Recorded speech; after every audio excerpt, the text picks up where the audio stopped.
নমস্কার। প্রাণারামের মাধ্যমে সম্প্রচারিত ভারত কথার গ্রন্থি মোচনের 491তম পর্বে আপনাদের সবাইকে জানাই সাদর সম্ভাষণ। মহামতি অনন্তলালের পরম আশীর্বাদে আমরা শুনে চলেছি ভারত কথা। ভারত কথায় আমরা রয়েছি উদ্যোগ পর্বে, শুনছি সংসারী প্রজ্ঞার কথা।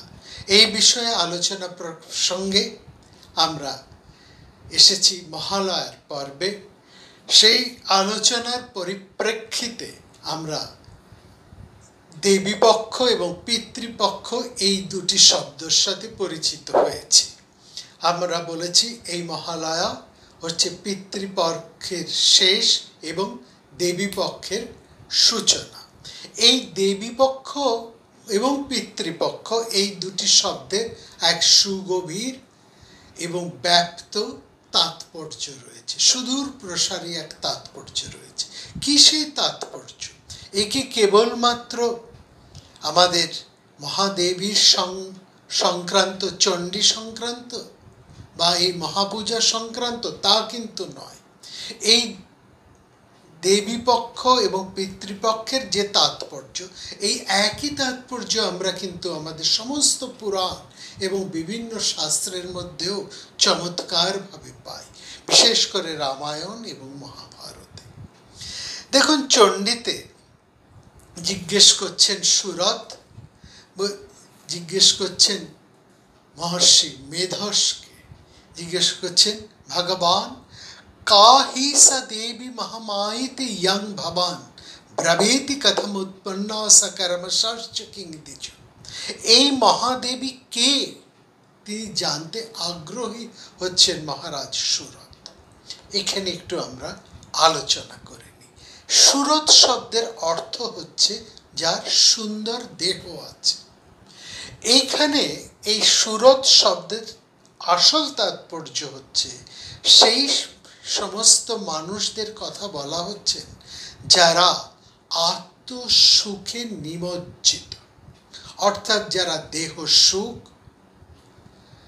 দেহ সংক্রান্ত ভোগ বাসনা, সম্পদ, বিষয় ইত্যাদিতে যারা নিমগ্ন, তাদেরকেই বলা হচ্ছে সুরত বা রাজা। অন্যদিকে এই মহারাজ সুরতের সাথে এই বনে এসেছেন বৈশ্য সমাধি। বৈশ্য তিনিও কিন্তু এই ধন সম্পত্তি, ভোগ বাসনা এই সমস্ত নিয়েই কিন্তু তিনি জীবন কাটাচ্ছেন। এই দুজনের মূল ভাবনার কেন্দ্রবিন্দুই কিন্তু সুখ ভোগ, সবই এই দেহ সংক্রান্ত, বিষয় সংক্রান্ত। বিষয় হচ্ছে তাদের এই ঐহিক। এরা দুজনেই লক্ষ্য করবেন চরম আঘাত পেয়েছেন দুজনই, রাজা সুরত, বৈশ্য সমাধি। সমাধি তিনি মগ্ন, সমাধি শব্দের অর্থ যিনি আত্মমগ্ন। কিন্তু দুর্ভাগ্য এটাই, বৈশ্য আত্মমগ্ন হয়ে রয়েছেন তার বিষয়, তার সম্পত্তি, বিষয় অর্থে এখানে তার টাকা পয়সা, ব্যবসা বাণিজ্য ইত্যাদিতে। আর রাজা মগ্ন হয়ে আছেন তার দেহ, অর্থাৎ তার সুখ ভোগ, কামনা বাসনা, ক্ষমতা, প্রতিপত্তি, এই সমস্ত বৃত্তিতে। এই দুজনেরই মধ্যে একটা চমৎকার মিল, অর্থাৎ এই দুজনেই তাদের প্রিয়জনদের কাছ থেকে, একান্ত ভালোবাসা, একান্ত প্রিয় মানুষদের কাছ থেকেই কিন্তু তারা চরম আঘাতটি পেয়েছে, চরমতম আঘাত। এবং এই আঘাত পাবার পরেই তাদের মধ্যে একটা অন্য ধরনের ভাব এসেছে। তারা তখন আত্মোপলব্ধি করতে চাইছেন, তারা জানতে চাইছেন এই আমাদের মধ্যে যে এই দুঃখ কষ্ট, অর্থাৎ তারা এত আঘাত পেয়েছেন তাদের নিজেদের লোকদের কাছ থেকে, আঘাত পেয়ে তারা বনের মধ্যে চলে এসছেন, অরণ্যে। সেখানে এসেও তারা কিন্তু তাদের সেই প্রিয়জনদেরকে ভুলতে পারছেন না, যাদের কাছ থেকে তারা এত আঘাত পেয়েছে। এই মোহ তাদেরকে এতটা ঘিরে রেখেছে, তারা এতটাই মোহগ্রস্ত, তারা দুজনেই উপস্থিত হয়েছে মেধস মুনির কাছে।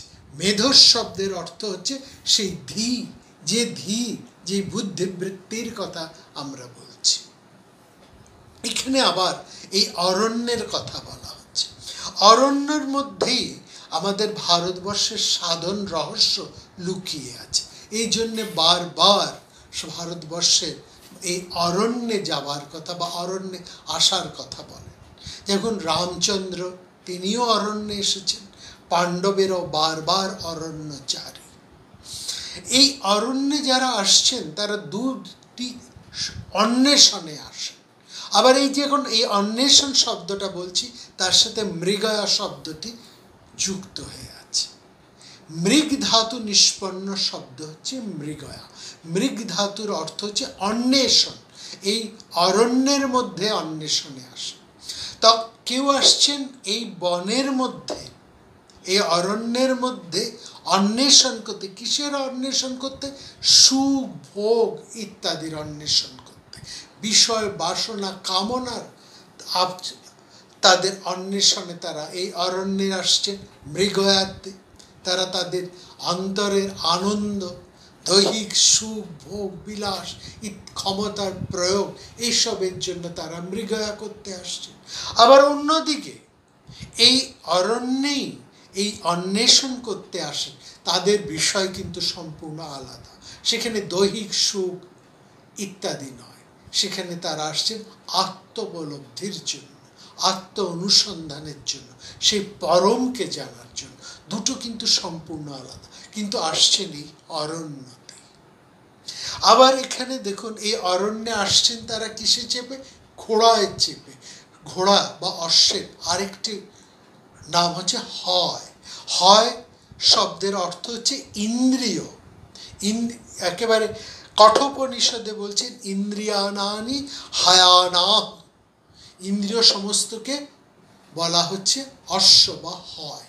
সেই ইন্দ্রিয়ের মধ্যে ভর করে কিছু মানুষ আসছেন বিষয়ে আসক্ত হয়ে, কামনার প্রবৃত্তি। আবার কিছু মানুষ ইন্দ্রিয়ের মধ্যেই চেপে তারা আসছেন আত্ম অনুসন্ধান করতে। দেখুন এই মনকেই বলা হচ্ছে হয়, তার গতি দুটো ক্ষেত্রে আলাদা হয়ে যাচ্ছে। এক জায়গায় মন বিষয়, দুই জায়গায় বিষয়কে অনুসন্ধান করছে।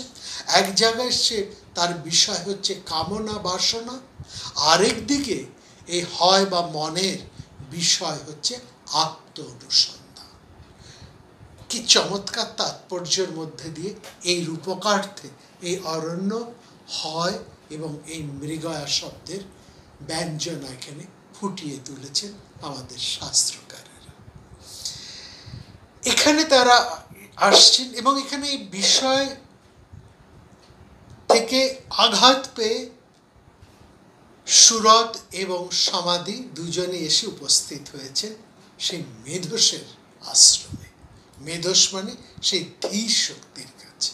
আমরা যখন আমাদের প্রজ্ঞার দ্বারে এসে উপস্থিত হই, আমাদের অন্তরে প্রজ্ঞা যখন জ্বলে ওঠে, জাগ্রত হয়ে ওঠে, তখন আমরা নিজেদের আত্ম অনুসন্ধান করি, আত্মস্বরূপকে আমরা খুঁজতে চাই, আমরা প্রকৃত সত্যকে তখন জানতে চাই। এই প্রকৃত সত্যকে জানবার জন্যেই মেধস এবং মেধস ঋষির আশ্রমে এসে উপস্থিত হয়েছেন রাজা সুরত এবং সমাধি বৈশ্য। তারা এসে জিজ্ঞেস করছেন কি মহামায়া যিনি সমস্ত সংসারকে আবৃত করে রেখেছেন? মেধস ঋষি বলছেন তিনি কেবলমাত্র এই সংসারকে আবৃত করে রাখেন না, তিনি এই সংসারের যিনি পরম সেই ঈশ্বরকেও, তিনি সেই জগৎপতিকে তন্নাত্র বিস্ময় কার্য যোগ নিদ্রা জগৎপতি মহামায়া হরস্তে তত্তা সম্মজ্জতে জগৎ, সেই পরম বিষ্ণু শক্তিকে এই মহামায়া কিন্তু যোগের দ্বারা আবৃত করে রাখে। এই মহামায়াই জগৎপতি বিষ্ণুর যোগ নিদ্রা।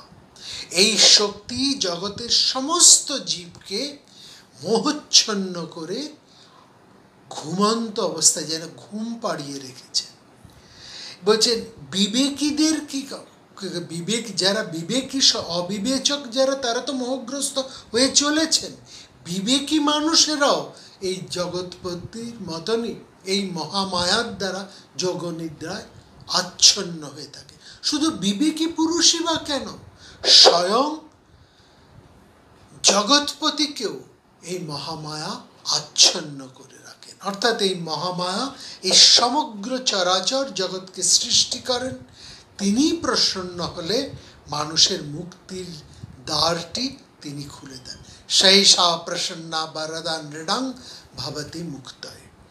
তখন তারা জিজ্ঞেস করলেন, কে এই মহাদেবী, যাকে, তার কথা আমরা বলুন। তখন বলছেন, মেধস ঋষি বলছেন, মানুষ যখন মধু এবং কৈটব, মধু এবং কৈটব এই দুই মহারাক্ষসের দ্বারা সমস্ত সংসার যখন একেবারে আচ্ছন্ন হয়ে পড়ল, ভয়ভীত হয়ে পড়ল, তারা সমস্ত সংসারকে গ্রাস করতে ছুটে এলো, তখন জগৎস্রষ্টাকারী ব্রহ্মা এই মহাদেবীর স্তুতি আরম্ভ করলেন। মধু এবং কৈটব, মধু শব্দের অর্থ হচ্ছে মোহ, সংসারের যা কিছু মধু যা আমরা আস্বাদন করি পরম সাথে, আর কৈটব হচ্ছে এই সংসারে যা কিছু ঝলমল ঝলমল করে আমাদেরকে আসক্ত করে ফেলছে, একটা আস্বাদ করাচ্ছে, আরেকটা আমাদেরকে ভুলিয়ে দিয়ে যাচ্ছে। এই দুইটি ধরনের সবসময়, একটা আমাদেরকে সবসময় আকর্ষণ করছে, আরেকটা আমাদেরকে ভুলিয়ে রাখছে। মধু এবং কৈটব এই দুই অসুরের দ্বার। এই দুই অসুরের হাত থেকে একমাত্র রক্ষা করতে পারেন সেই মহাদেবী, যা তিনি প্রসন্ন হলে সা প্রসন্না বরদা নৃণাং ভাব, তিনি একমাত্র আমাদেরকে এই মোহ থেকে আমাদেরকে মুক্ত করতে পারেন। তার প্রার্থনা করছেন, সেই মহামায়ার প্রার্থনা করছেন সেই ব্রহ্মা। তং স্বাহা তং স্বাধা তং হি বষটকার স্মরত্তিকা সৌধা তমস্কর নিত্য ত্রিধামাত্রাত্মিকা अर्धमात्रा स्थिता नित्या जानुर्चर्य विशेषतः तमेव सा तं सावित्री तं देव जननी। ये अपूर्व এই স্তোত্র মঞ্জরিতে মহাদেবীকে প্রসন্ন করছেন ব্রহ্মা। এই যে তাৎপর্য, এই যে কাহিনী, এই কাহিনীর তাৎপর্য কিন্তু আমরা সব সময় দেখতে পাই। আমাদের দর্শনে বলা হয়, আমাদের সমস্ত শাস্ত্রে বলা হয়, বিশেষ করে এই পুরুষ এবং প্রকৃতি, সাংখ্যযোগে বলছেন সমস্ত পুরুষ হচ্ছে নিষ্ক্রিয়, পুরুষ আদতে নিষ্ক্রিয়। স্ত্রী বা শক্তি পুরুষের সাথে যুক্ত হয়ে তাকে সক্রিয় করে তোলে। যেমন শিব, শিব যখন শক্তিহীন তখন তিনি সব, তিনি ইকারান্ত শক্তি যুক্ত হয়ে তিনি পরম মঙ্গলদায়ক হয়ে ওঠেন। তখন তিনি যখন সক্রিয় তখন তিনি পরম মঙ্গলকারক, আর যখন তিনি নিষ্ক্রিয় শক্তিহীন তখন তিনি সবমাত্র। সেরকম সমস্ত দেবতাদেরই শক্তি আছে। বিষ্ণুর বৈষ্ণবী, ইন্দ্রের ইন্দ্রাণী, ব্রহ্মের ব্রহ্মাণী, রুদ্রের রুদ্রাণী, শিবের শিবাণী। সমস্ত দেবতাকে এই শক্তি তাদেরকে শক্তিমান করে তুলেছে। এই শক্তি ভিন্ন দেবতারা, মহাদেবতারাও কিন্তু পরম নিষ্ক্রিয়। এই জন্য শক্তির সাধনার প্রয়োজন। শক্তি যুক্ত না হলে পুরুষ কোনো কিছুই করতে পারে না, সে তখন নিষ্ক্রিয়। আবার আরেকটি চরম সুন্দর আরেকটি কাহিনী তাৎপর্যের মধ্যে বলা হচ্ছে ওই সাংখ্য দর্শনে। বলছেন পুরুষ দ্রষ্টা, কিন্তু পুরুষ চলতে পারে না, সে হচ্ছে তার পা দুটো নেই বা চলৎ শক্তিহীন, কিন্তু সে দেখতে পায়। অন্যদিকে স্ত্রী শক্তি, সে কিন্তু চলতে পারে কিন্তু সে দেখতে পায় না, সে হচ্ছে অন্ধ। তখন কি করলো? পুরুষ সেই স্ত্রীর শক্তির কাঁধে চেপে বসলো। স্ত্রী শক্তি তাকে চালিয়ে নিয়ে যাচ্ছে আর পুরুষ তাকে দিক দর্শন করাচ্ছে, ডান দিকে চলো, বা দিকে চলো, সোজা চলো। এরকম নানান রূপকের মধ্যে দিয়ে এই সংসারের সার কথাটি এখানে দর্শনের মধ্যে দিয়ে শাস্ত্রের বিভিন্ন অংশের মধ্যে তা চরম অপূর্বভাবে ব্যাখ্যা করা হয়েছে।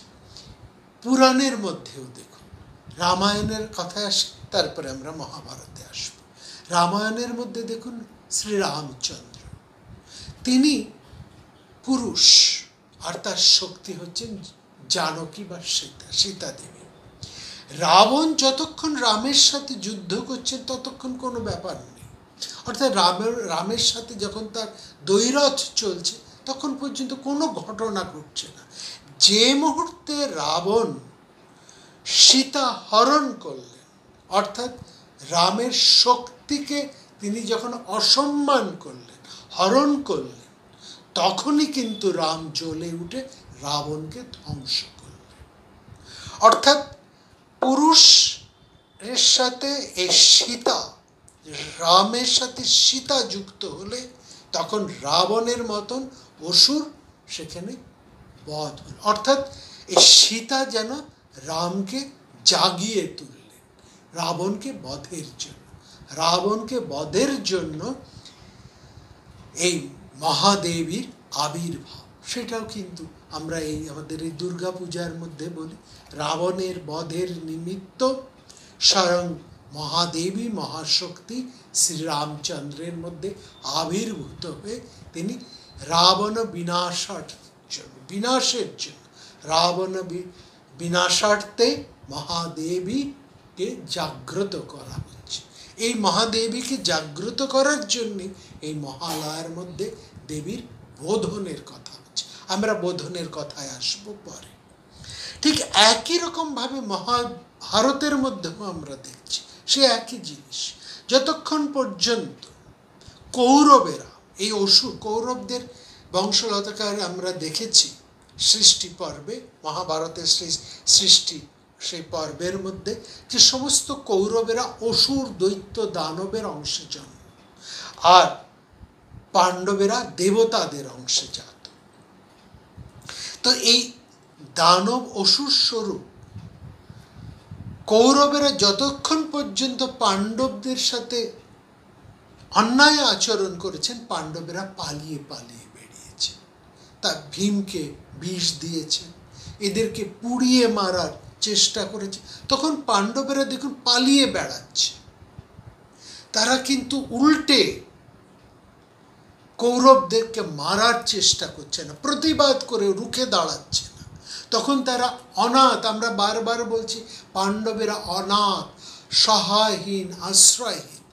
কিন্তু যেই মাত্র তারা পরম শক্তিকে লাভ করলেন, যেই মাত্র তারা দ্রৌপদীকে লাভ করলেন, দ্রৌপদী রূপী শক্তি যখন পাণ্ডব পুরুষের সাথে যুক্ত হলেন, তখন পাণ্ডবেরা অনাথ থেকে সনাথ হলেন।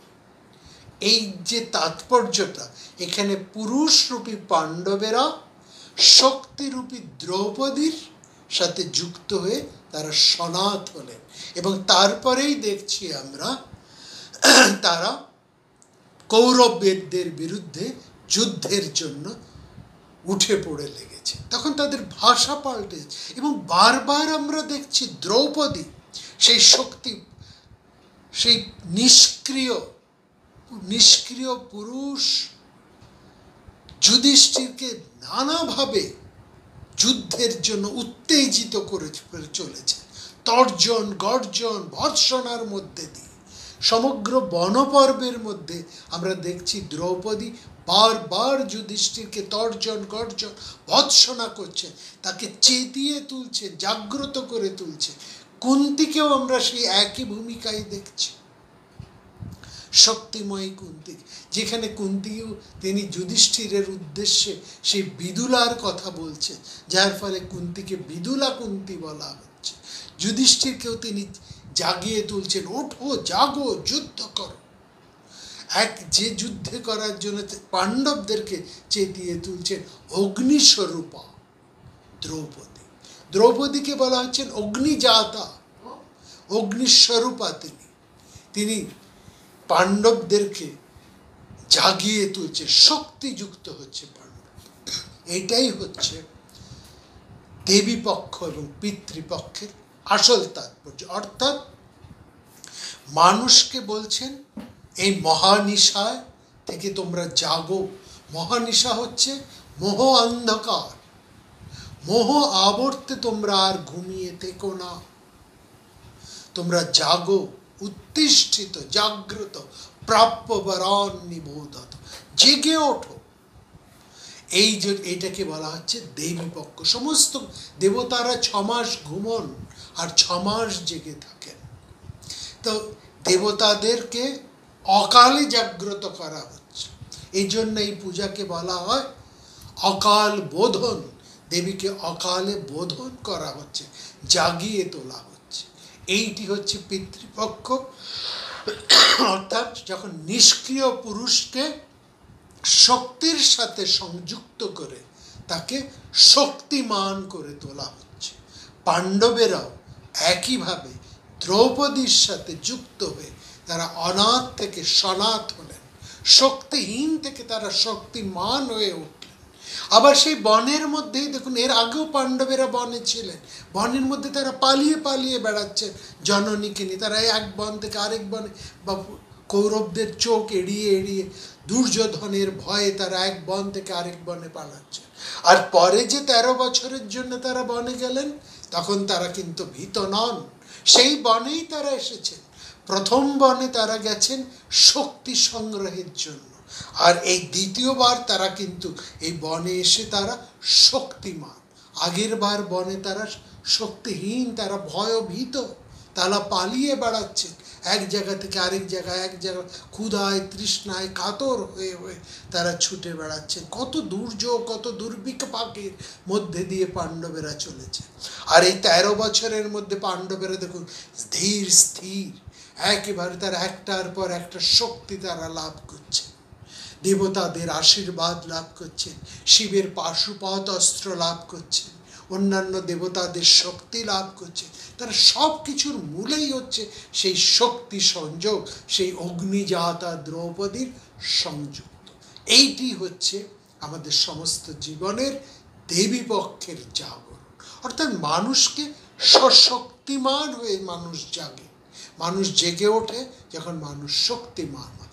এইটি হচ্ছে আমাদের পিতৃপক্ষ এবং দেবী পক্ষের মূল তাৎপর্য। পিতৃপক্ষ শেষ হচ্ছে, দেবী পক্ষ জাগছে। অর্থাৎ মানুষ এখন ঘুম ভেঙে মোহ থেকে, ঘুম শব্দের অর্থ হচ্ছে কেন মোহ, অন্ধকারের অর্থ হচ্ছে কেন মোহ, এই বিষয়ের মোহ, কামনার মোহ, আসক্তির মোহ, মিথ্যার মোহ, দাম্ভিকতার মোহ, এই নানা রকমের কিছু মোহতে আমরা জড়িয়ে আছি। আমরা ধন সম্পত্তি, ক্ষমতা, নানা রকমের পাওয়া চাওয়া পাওয়ার মহা মোহের মধ্যে, তথাপি মমতা গড়তে মোহ গড়তে আমরা নিপাতিত হয়ে আছি। তার থেকে দেবী আমাদেরকে জাগিয়ে তুলছে, চেতিয়ে তুলছে। জগতের যুদ্ধক্ষেত্রে, সংসার হচ্ছে যুদ্ধক্ষেত্র, এখানে প্রত্যেককেই যুদ্ধ করে চলতে হয়, প্রত্যেকটি দিনই হচ্ছে যুদ্ধ। এই যুদ্ধই হচ্ছে তপস্যা। মানুষের জীবন প্রতিদিন মানুষ তাপ সহ্য করতে করতে চলে, এই তাপ সহ্য করাটাই হচ্ছে তপস্যা। তপস্যা শব্দের অর্থ হচ্ছে তাপকে সহ্য করা। যে যত বেশি তাপ সহ্য করতে পারে সে তত বেশি ক্ষমতাধর হয়ে ওঠে, সে তত বেশি শক্তিমান হয়ে ওঠে। এই শক্তিমান হওয়াটা, শক্তি সংযুক্ত হওয়াটাই হচ্ছে মহাদেবীর আশীর্বাদ। দেবী জেগে উঠে জাগিয়ে তুলেছেন আমাদেরকে এই মোহ ঘুম থেকে। এটি হচ্ছে পিতৃপক্ষ এবং দেবীপক্ষের মূল তাৎপর্য। অর্থাৎ শক্তিহীন এবং শক্তিযুক্ত হওয়া, অনাথ থেকে সনাথ হওয়া। পাণ্ডবেরা এখন সনাথ। এখন দেখুন যুধিষ্ঠিরের কথার ভাষাই আলাদা। তিনি সঞ্জয়কে বুঝিয়ে দিয়েছেন আসল ধর্ম কোনটি। তিনি বলেছেন আমি তো ধর্ম সংযুক্ত হয়েই আছি। হ্যাঁ, পাণ্ডবেরা বনে গিয়েছেন, সঙ্গে গেছেন তাদের শক্তি। রামচন্দ্র বনে গেছেন, সঙ্গে গেছেন তাদের শক্তি। লক্ষ্য করেছেন রামচন্দ্রের শর্ত অনুসারে রামকে বনে যেতে হবে, সীতাকে তো বনে যেতে হবে না, কিন্তু সীতা গেছেন রামের সাথে শক্তিযুক্ত হয়ে। শর্ত অনুসারে পাণ্ডবদের বনে যেতে হবে, দ্রৌপদীকে তো বনে যাওয়ার কথা নয়, কিন্তু দ্রৌপদী গেছেন পাণ্ডবদের শক্তিযুক্ত হয়ে। এই জায়গায় তাৎপর্যগুলোকে ভালো করে বোঝার জন্য, এই সমস্ত তাৎপর্য নিয়েই কিন্তু আমাদের এই ধর্ম, আমাদের পূজা, আনন্দ, যা কিছু, সমস্ত কিছুই মধ্যেই একটা বিশাল ইঙ্গিত রয়েছে, একটা বিশাল অভিব্যক্তি রয়েছে, বিশাল তাৎপর্য রয়েছে। পুজোর সময় শুধুমাত্র নতুন জামা কাপড় পরা, অঞ্জলি দেওয়া, আলো, প্রতিমা দর্শন ইত্যাদি ইত্যাদি নয়। পূজার প্রত্যেকটা পুজোর এক একটা আলাদা আলাদা তাৎপর্য আছে, প্রত্যেকটা দিনের একটা আলাদা তাৎপর্য আছে। ষষ্ঠী, সপ্তমী, অষ্টমী, নবমী, দশমী, প্রত্যেকটির আলাদা আলাদা তাৎপর্য আছে। যেমন এই তাৎপর্য মহালয়ার, যেমন এই তাৎপর্য পিতৃপক্ষ মাতৃপক্ষের, তেমনি প্রতিপদ, প্রতিপদ মানে এক পদ, দুই পদ, প্রতিপদ, প্রথম পদ, দ্বিতীয় পদ, তৃতীয়, প্রত্যেকটা পদে পদে আমাদের এক একটা করে উন্মোচন হয়, আমাদের এক একটা করে আমাদের উদ্বোধন ঘটে, আমরা প্রচোদিত হয়ে উঠে, আমাদের উত্তরণ হয় এই প্রতি পদে পদে, চলায় চলায়। এই প্রত্যেকটা পদক্ষেপের মধ্যে, প্রত্যেকটি দিনের মধ্যে দিয়ে আমাদের তাৎপর্য রয়েছে। আমাদের সমস্ত পূজা অর্চনা, যা কিছু রিচুয়ালস রয়েছে, প্রত্যেকটার একটা গভীর তাৎপর্য আছে। যতক্ষণ আমরা এই তাৎপর্যকে না বুঝবো, না বোঝার চেষ্টা করব, ততক্ষণ পর্যন্ত এগুলো আমাদের কাছে পুতুল খেলা মাত্র। যখন আমরা এর অন্তর্নিহিত তাৎপর্যকে বুঝতে পারবো, তখন এ আমাদের কাছে এক নতুন রূপে ধরা দেবে। এবং সবচাইতে বড় কথা এটাই, যা কিছু আমরা করছি বাইরে, সবটাই কিন্তু আমাদের আত্মজাগরণ, আমাদের নিজেদেরকে জাগিয়ে তোলা, প্রত্যেকটা মানুষকে জাগিয়ে। সুতরাং তাৎপর্য বুঝে যদি আমরা অনুষ্ঠানগুলো করি, তাহলেই কিন্তু আমরা পরিবর্তিত হব। আমাদের আত্ম বিশ্লেষণের মাধ্যমে আমরা নিজেরা নিজেদেরকে খুঁজে পাব, নিজেরা নিজেদের শক্তিকে জাগিয়ে তুলতে পারব, আমরা আমাদের স্বরূপকে জানতে পারব।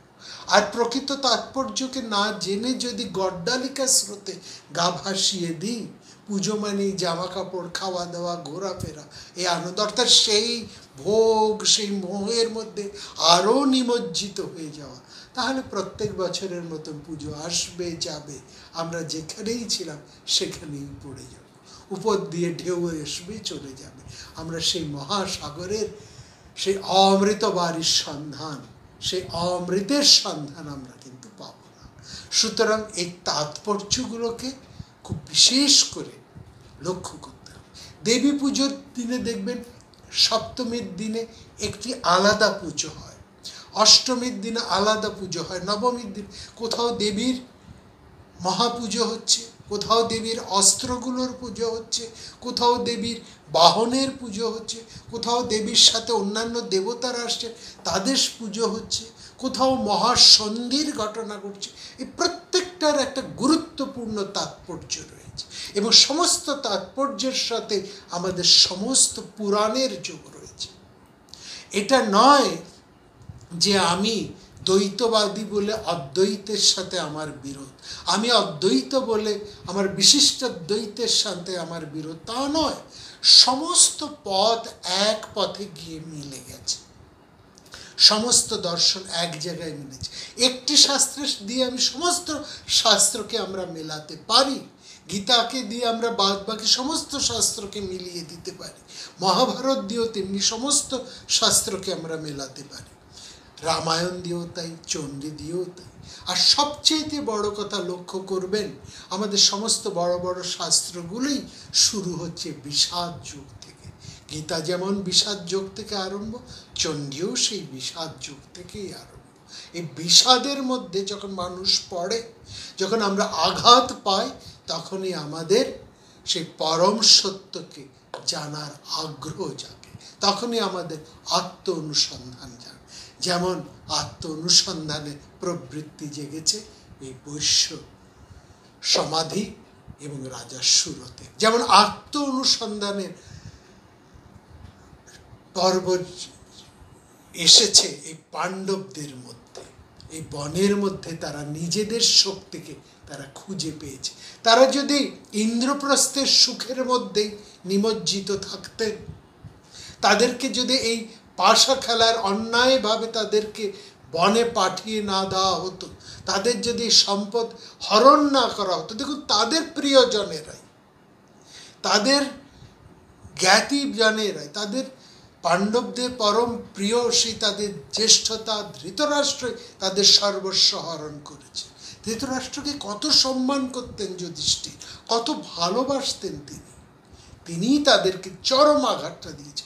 আর এই ইন্দ্রপ্রস্থের থেকে পাণ্ডবেরা যদি বিচ্যুত না হতেন, তারা যদি ইন্দ্রপ্রস্থের মোহগর্তের মধ্যেই পড়ে থাকতেন, তাহলে পাণ্ডবরা কিন্তু মহাশক্তিধর হতো না, তাদের পাশুপদ শক্তি লাভ হতো না, তাদের ইন্দ্রবীর্য লাভ হতো না, তাদের বৈষ্ণবী শক্তি তাদের হাতে আসতো না, পরম শক্তি লাভ তারা করতেন।